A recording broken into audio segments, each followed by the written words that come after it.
fazia confissão de pecado dele, geracional. Hoje, quando você fala em confissão de pecado, a pessoa não tem nem ideia do que é isso. Então, eles apenas aceitaram Jesus, eles apenas entenderam que Yoshua HaMashiach era a promessa, mas eles não aboliram as 613 leis. Não se meteram em julgo desigual, não adoraram outros deuses, não fizeram isso, a família conhecia direitinho, a família congregava, todos iam à presença do sacerdote, todos eles entregavam os sacrifícios. Então, eram famílias, geração após geração, gente santificada, só não estava justificada. Aí nós começamos a andar com Cristo, somos justificados por Cristo, porém a nossa família não é santificada. Então nós trazemos sobre nós maldições. Essa é a diferença. Estava conversando com um brother essa noite sobre isso. Ele falou: Tex, poxa, por que antigamente os caras faziam sinais e maravilhas, faziam tantas coisas? Por que Deus podia usar eles tanto? Porque eles eram santos, nós não somos. Nós somos apenas salvos, nós não somos santos. Você tem que ser salvo santo. Hoje é muito bombardeado na área da... Hoje você, eu, somos convidados, somos convocados a obter coisas. Vá na igreja para receber, ou vai na igreja para fazer.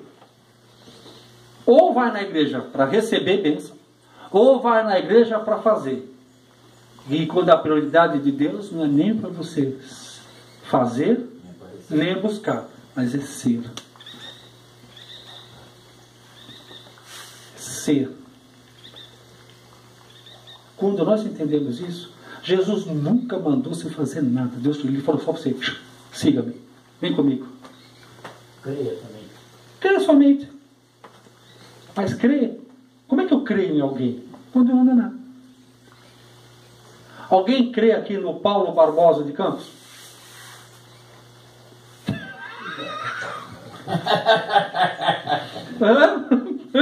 Por quê? Não conhece? Eu só creio com aquele que eu ando junto. Está entendendo?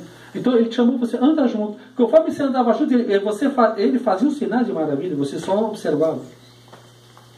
E ele quer continuar fazendo a mesma coisa. Ah, eu quero fazer a obra de Deus. Não, eu digo então, vocês estão pondo Deus de lado. Deixa ele fazer a obra. Ele está te chamando para você ser um testemunho do que ele vai fazer. É aquele que você chega num lugar, toca um acorde de violão, as pessoas caem na unção. Pum. Foi eu que fiz, não. Ele fez, eu só estava lá. Entendeu? Então, essa começa a mudar o nosso conceito. Se o meu conceito já não é mais, a minha prioridade não é mais fazer, mas é ser. Então, para ser, eu preciso ter uma consciência que eu nasci do céu, não nasci da minha mãe e nem do meu pai. Aquilo foi apenas um ato de sair carne, mas eu fui feito no meu espírito, foi feito lá. Quer contar alguma coisa? Muito interessante essa parte, Tex, que se você fala da salvação, santificação e frutificação, tem uma parábola que é a do vinhateiro, que no meio do vinhateiro tinha uma figueira. Sim. E o dono, né, vai lá e fala: que essa árvore está fazendo aqui ainda que não dá fruto? Yes. Corte e lance ao fogo, né, mais ou menos assim. Sim. Aí o cara que cuida fala: não, deixa que eu vou... Ele salvou, não. Vai salvar, ele salvou. Deixa que eu cuido dela, que eu passo o esterco, que eu vou podar. Foi a santificação. Aí daqui 1 ano você volta. Se ela estiver dando fruto, ela fica, senão você arranca ela fora. Então, foi as etapas, né? Aí se você for atender bem, é um período de 1 ano. Que diz ali, então é um longo período. Ele não vai começar, ele não fala: volta daqui 1 mês que vai estar frutificando, não. Eu vou cuidar dela, vou passar o esterco, vou podar, daqui 1 ano você volta de ver se ela está dando fruto. Por quê? Não é o tempo, mas é a técnica utilizada. Qual foi a técnica utilizada? O que ele falou que ia fazer com a figueira? Ele ia cuidar. Tratar dela, cuidar. Como é que ele tratou dela? O que ele fez com ela? Quem lembra? E ele falou. limpar, pôr o esterco, né? Cortar. Podar, né? Cortar Isso. a raiz. Pôr o esterco, que é uma vitamina, né? Isso. É. A gente Ele passa. teve que humilhar. Humilhai-vos perante do que é feito o esterco, de humus. Da onde vem a palavra? Humilhação. A palavra humilhação, tá? Você está sendo humilhado, significa que alguém está jogando humus em você. Ô, Rodex, Esterco. vou dar uma colocação aqui, né, cara? Muito louco, essa humilhação. Ontem veio um chapa na bobina pregar também, um doideira do nosso naipe, mano. Aí na hora que ele tava pregando aqui, ele falou assim: deixa eu fazer uma dramatização aqui de Jacó e o anjo. O anjo pegou o Jacó agarrado, depois de lutou a noite inteira, né, meu? Jacó agarrado na perna do anjo. Aí olhou pro céu e falou: pai, deixa eu acabar com esse cara aqui. Olha que ele tá aqui, eu não deixa, ele não tá deixando eu ir embora, eu quero ir embora, deixa eu... Aí Deus falou pro anjo: não, rapaz, ele venceu. Mas como ele venceu? Olha pra ele, mano. Ele tá humilhado. Pode abençoar ele, dá a bênção. Ele estava prostrado diante do anjo, agarrando, implorando, né? Pela bênção. Não vou... Então aqui agora você falando de humilhação de novo, né? Que o segredo está na humilhação. E Deus falou: ele prevaleceu, ele venceu a batalha, porque ele está humilhado, ele está prostrado. Então abençoa Jacó, porque Jacó está humilhado. Foi muito louco essa parte. Humilhai-vos perante a potente mão de Deus, e Deus, a seu tempo, vos exaltará. A questão é que durante todas as nossas vidas, se é uma coisa que mais fugimos, é da situação de humilhação. O que mais nós tentamos nos poupar é da humilhação. E passa o microfone para ele. E o interessante é que é exatamente para esse lugar que Deus quer nos levar. Ele quer levar você para esse lugar de humilhação. Porque nesse lugar de humilhação é que ele vai passar o machado. A nossa humilhação, a nossa cura, a nossa santificação está no volume que eu recebo de humus, de esterco, de humilhação. E passo e venço esse processo. Quando eu venço esse processo, automaticamente aparece o fruto que agrada ao Senhor. Glória a Deus. Fala pra Não existe salvação sem a santificação? Sim, existe. Existe? E produzirá 30, 60 e a 100 por um. Eu sempre orei também para Deus que eu seja o capacho do paraíso, mas que ele não me mande para o inferno. Sei lá porque eu estou falando isso. Glória a Deus. Deus não te chamou para isso, né? Com certeza, eu tenho certeza que é uma oração que Ele não vai te ouvir, né? Porque você é a imagem e semelhança dele. Quem tem que ficar capaz é Satanás. E o Deus de paz, em breve, esmagará Satanás, colocar por estrado dos seus pés. Isso é a verdade. A verdade é que os anjos são inferiores a nós. Espíritos ministradores, ministram sobre minha vida tudo que o Pai preparou para mim. Até os querubins, serafins, são empregados. E eu e você somos filhos. Essa é a realidade. Agora, nós podemos ser chu, né? Podemos ser chu. Glória. É engraçado que a gente está ministrando aqui, daqui a pouco ele dá um rolê assim, dá um sopradinho e vai embora. Vai.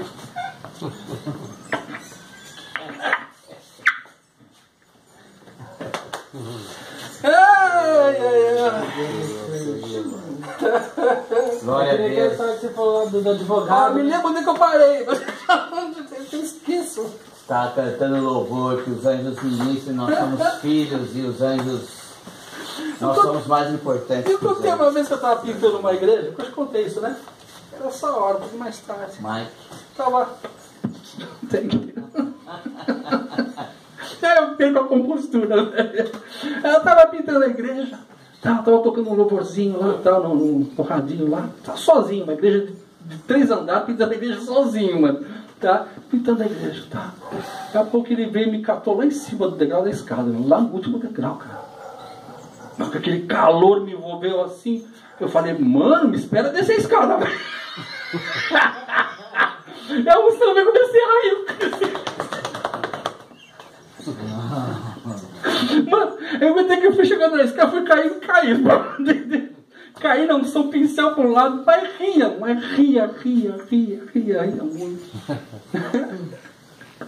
Eu acho que eu fiquei nessa prostração, acho que uma meia hora, cara, e aquela unção. Aí eu tentava levantar assim, pronto, caiu outra vez, sozinho, chapei sozinho. Como se precisasse de alguém abater, eu e ele, não precisa mais nada. Eu e ele é a maioria, né? Bom, onde é que eu estava vendo? O que eu estava falando? O que fazer quando ele vem aqui? Né? Nem os anjos têm esse prazer que nós temos.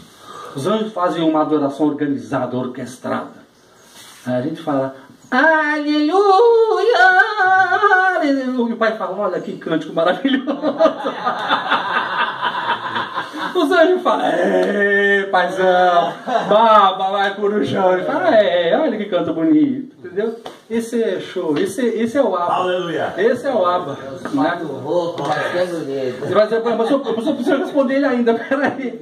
Eu tô falando isso para pegar fôlego, gente. E produzirás a 30, 60 e a 100 por 1. Aleluia. Peguem essa fórmula que isso vai cair na prova.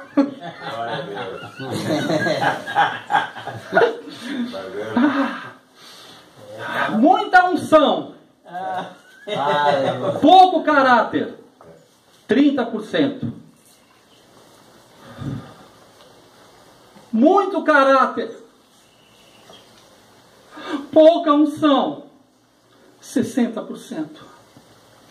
Muita unção, muito caráter, 100%. E produzirás a 30, 60 e a 100. Amém. Aleluia. Muita unção, pouco caráter. É o que mais a gente tem visto. Então uma igreja de 30%. O cara pode ter pouca unção, mas tem muito caráter. A vida do cara é íntegra, tem 60%. O cara tem muita unção, mas cuidou da sua alma. Buscou ajuda, buscou santificação, buscou libertação. Buscou amigos para andar junto. Estou com vontade de pecar nisso, cara. Está pintando isso, está vendo isso. Ele se santificou. Fez parte de um conselho de pastores, de presbíteros, de diáconos, de irmãos. E se guardou 100%. Glória a Deus. Entendeu? A salvação, é possível você ser salvo sem mau caráter. Isso tem um monte. É a diferença de filho ruios e filho tecno. As promessas de Deus são somente para os filhos tecno, não os filhos ruios de Deus. Porque na Bíblia, quando fala de filhos, tem duas palavras: tecno, que são os filhos bebês, filhos irresponsáveis. São filhos de Deus, porém não têm condição de herdar nada. Porque o que der a eles, eles vão desperdiçar. E tem os filhos ruios de Deus. É aquele filho que Deus pode depositar o reino na mão deles. Agora, a diferença, os dois são filhos, os dois são nascidos de Deus. Porém, qual a diferença de um ruios para um técnico? O ruios suportou humilhação. Suportou os processos. Por isso que eu falo para vocês, por favor, não desista daqui. Amém. Amém. Porque isso vai ser um memorial para vocês. Eu venci os 9 meses. Se isso não importar mais para ninguém, vai importar para vocês. É uma história, é um memorial. Eu venci. Fiquei 9 meses no meio de homens estranhos. Eis que eu, um homem de puros lábios, no meio do povo de lábios impuros. Todos vocês têm uma vocação para profetizar isso. Porque vocês estão no meio de pessoas que vocês nunca viram antes. Mas vai ter uma ligação eterna de vocês. Porque vocês comem juntos, tomam refeição juntos, ouvem a palavra juntos. Coloca isso em horas, vê quantas horas vocês estão juntos. Impressionante. Isso vai causar uma network, uma conexão muito forte com vocês. Para sempre. Posso falar mais uma coisa rápida? Sempre, irmão, sempre.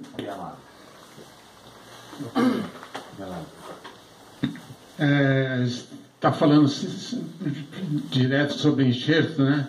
Eu escutei há muito tempo atrás que os judeus são a videira, né?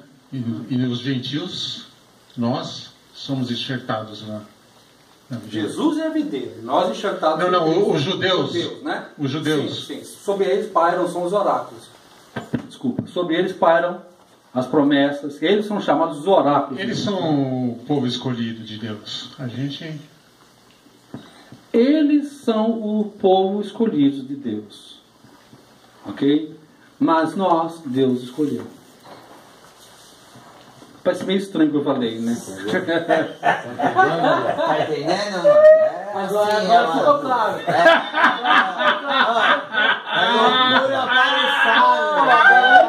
Por isso vos falo em parábolas. Gostei. Por isso, quando tirou Adão de Ur depois, como os judeus insistiam em pecar, ele mandou Jesus para... Eu vim para os meus, mas os meus não me receberam. Mas a todos quantos me receberam, eu dei a eles a permissão. Eu dei a eles a exousia. Eu dei a eles a oportunidade, a autoridade de ser chamados filhos de Deus, a saber, os que creem no nome. Estendeu a todos, né? Pela cruz. Ele veio para os circuncisados e os não circuncisados, né? A própria palavra do Senhor fala, até quando Paulo e Pedro estavam diante um do outro, né? Um diz, eu vim para os gentios e você veio para os judeus.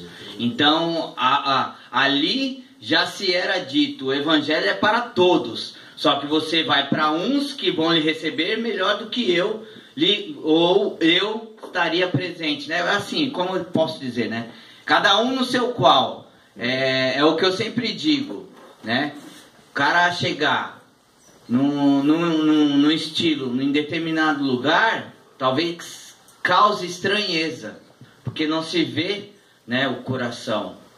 Né? Não se vê o que o Espírito Santo pode usar aquela pessoa. Muitas das vezes as vestes, as tradições, o povo é influenciado e se deixa de lado a palavra, onde muitas das vezes a religiosidade, né, é introduzida, né? É como isso mesmo, só os judeus são o povo escolhido? São, mas se estende ao povo do Senhor, à nação, ao mundo, ao planeta, a quem quiser, porque Jesus veio para quem está doente. Então só não é judeu. Então só os judeus estão doentes, é tudo doente então.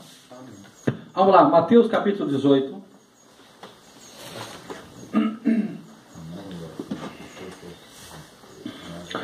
Mateus capítulo 18, leiam por favor, quem achar primeiro que tiver com o Mike facinho, é do versículo 32 ao versículo 35. Mateus 18, 32 e 35. A 35. Mateus 18, do 32 ao 35. Isso. Então o seu senhor, chamando-o à sua presença, disse-lhe: servo malvado, perdoei-te toda aquela dívida, por que me suplicaste? Não devias tu igualmente ter compaixão do seu companheiro, como eu também tive misericórdia de ti? Indignado o seu senhor o entregou aos atormentadores, até que pagasse tudo o que devia.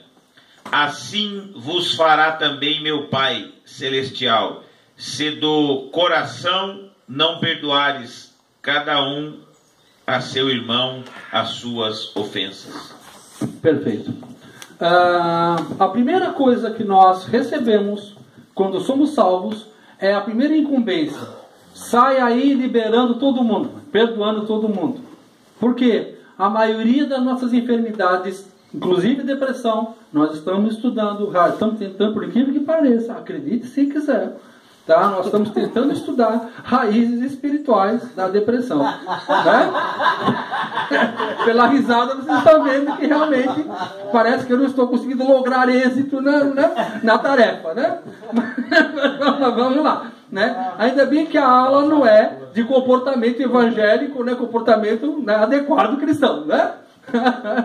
Se isso aqui em determinadas igrejas seria heresia. Vamos lá, tá? Então quando eu sou salvo, a primeira coisa que eu tenho que já começar a distribuir, é perdão. Você lembra Zacarias?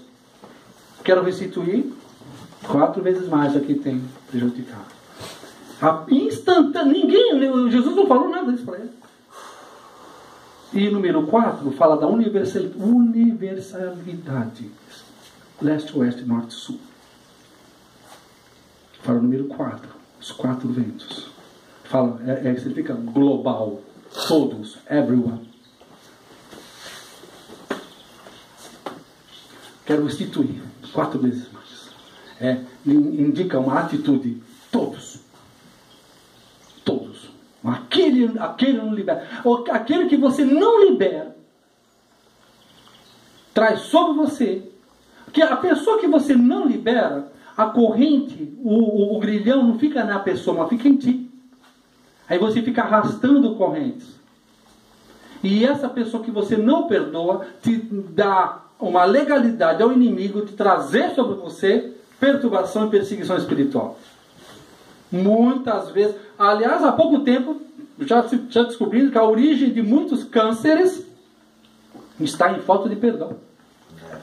Muitas patologias, muitas doenças. Deixa eu estar, quando eu ministrava mais, isso aí que eu devo voltar agora, em nome de Jesus, nessa área de cura e libertação. Muitas vezes Deus falava isso, a gente estava aconselhando a pessoa, né?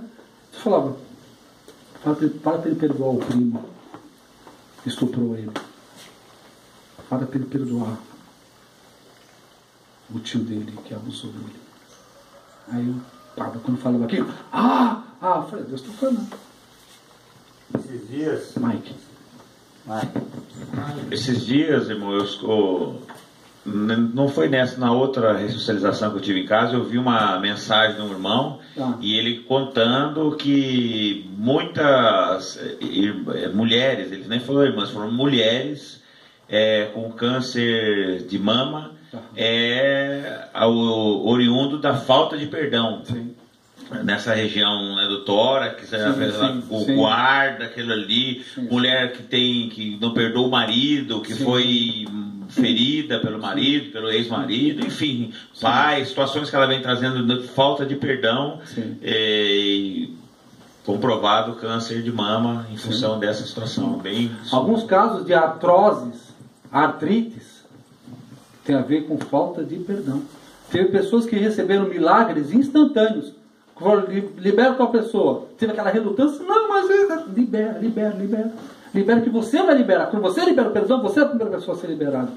Quando ela liberou o perdão, aconteceu instantaneamente. Os inchaços foram saindo do corpo. Instantâneo. Curas instantâneas. Como que faz para liberar esse perdão, Tex?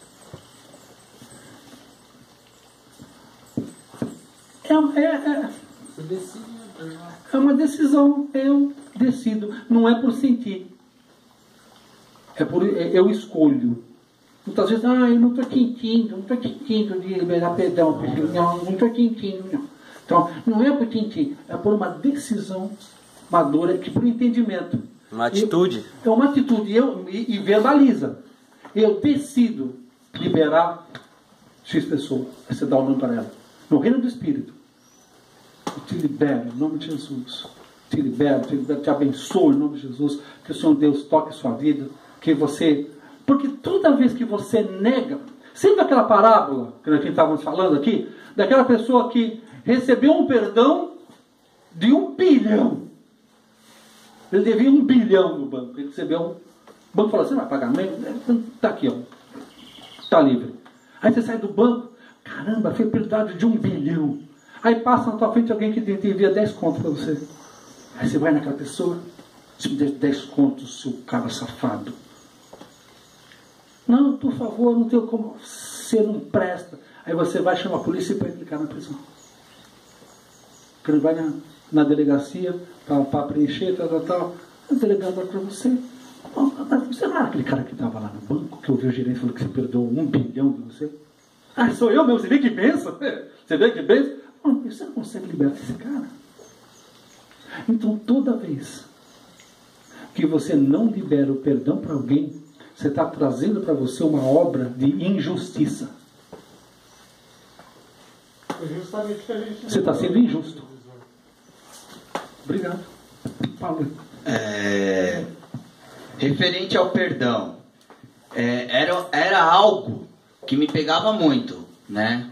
No sentido do meu relacionamento com Deus.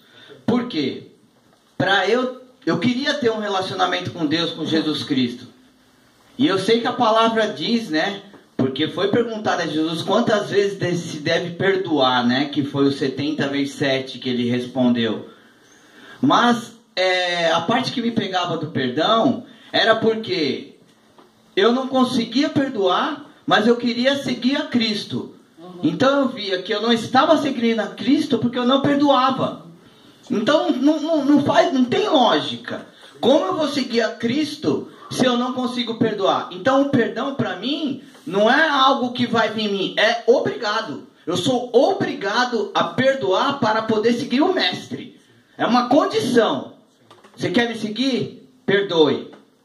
Não é algo, uma hora eu vou perdoar. Não, você vai perdoar. Ponto final. Faz parte do meu reino o perdão. Se você não tiver perdão, você não entra no meu reino. Então eu ouvi uma pregação que me esclareceu muito sobre que assim, você quando se torna um cristão, você é obrigado a perdoar. Você não é obrigado a conviver, mas o perdão você tem que liberar. Você não precisa conviver com a pessoa, mas você tem que perdoá-la em Cristo Jesus. Quer falar alguma coisa? Não, beleza? Então todas essas questões que nós estamos falando aqui, né, e dialogando aqui nesse momento, tudo isso acontece no âmbito da psique humana, da alma. Tá? É onde está alojado as lembranças, as memórias, as feridas sofridas e provocadas também. Né? Porque, via de regra, com a mesma ferramenta que nós somos feridos, nós ferimos outras pessoas. Nós temos uma tendência de repetir nos nossos filhos e descendentes aquilo da qual nós percebemos em nossos pais, de bom e de ruim. Então nós temos que também sair também muitas vezes desse papel passivo e entender também o nosso papel ativo também no mal, na propagação da ferida. Nós já pelo menos falamos um pouco sobre esse assunto, a propagação da ferida. Nós propagamos a ferida, nós somos feridos e a maldição vai continuar. Você vê, teu pai te humilhava, você saiu de casa porque teu pai te humilhava, aí você tem um filho, e aí daqui a pouco você começa a humilhar teu filho. Você começou a humilhar teu filho, igual que você era humilhado pelo seu pai. Então, se você não liberar seu pai, se você não começar com um trabalho de liberação do seu pai, você dá uma legalidade espiritual para que perseguidores, espíritos de calúnia, espíritos de humilhação, venham geração após geração, trazendo isso. Isso tem que ser cortado, isso em nome de Jesus. Ok? Beleza? Eu falei rapidamente sobre medicina ortomolecular. Isso aí entra um pouquinho na questão de metais pesados, pelo uso de determinados componentes químicos nas nossas vidas. Isso muitas vezes provoca depressão também. Então, mas eu não quero bater muito por aí, que aí vai deixar a coisa mais para os médicos, psiquiatras e psicólogos. Ok? Depressão atinge todas as faixas etárias, nós já falamos sobre isso. A alma é um campo onde os sintomas vão aparecer, pois as raízes estão invariavelmente localizadas no espírito da pessoa ou no mundo espiritual em que ela está convivendo. Tá? Ignorar a questão espiritual nessas questões muitas vezes deixar com que aquela doença, aquele estado de depressão, ele se perpetue. Tá? Então, você tratar de uma maneira medicamentosa, por tempo prolongado, e não trabalhar essa parte espiritual, quebrando o que tem que ser quebrado, estabelecendo o que tem que ser estabelecido, a tendência é você ficar no caráter contínuo e constante dessa enfermidade, ok? Então tem que ser levado em conta assim. Graças a Deus tem levantado psicólogos, médicos, psiquiatras com essa visão integral, sozo, espírito, alma e corpo, trabalhando juntos, observando todas essas partes, tá bom? É que eu ia falar agora. O grande elo perdido entre a psicologia e a psiquiatria é a pneumoterapia. Alguém já tem ouvido falar na pneumoterapia? Ouvi, eu já ouvi, mas o que é, eu não sei. Pneumo significa o ar, né? O ar, né? Então significa o espírito. Pneumoterapia. Né? Então tem a psicologia, tem a psiquiatria e a pneumoterapia, que é o que nós estamos fazendo aqui agora. Entendeu? Então, assim, eu estou iniciando na carreira de pneumoterapeuta. Não tem nada a ver com tem a ver sim, porque é com o ar. É por isso que fala, enchei-vos de espírito, pneuma. Quando a palavra no original lá é pneuma. Pneumáticos. Estudo do Espírito Santo. Aham. Pneumatologia. Isso. Porque o pulmão também, né? Enche de ar, né?